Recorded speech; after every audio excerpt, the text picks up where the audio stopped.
Totoo yung kanta ni Taylor Swift that life can be emotionally abusive. Mauubos ka talaga, mapapagod ka talaga, at minsan talagang gusto mo nang sumuko. Hindi talaga lahat ng oras malakas tayo.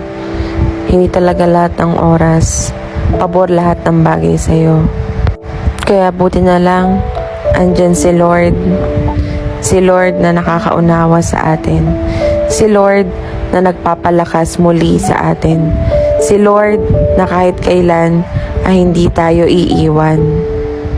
Ang galing nga ni Lord Nagpapadala pa siya ng mga taong tutulong sa atin, magko-comfort sa atin, gagabay sa atin, at ipaparamdam na hindi tayo mag-isa sa buhay na ito. Kaya kung ako sa'yo kapatid, laban lang.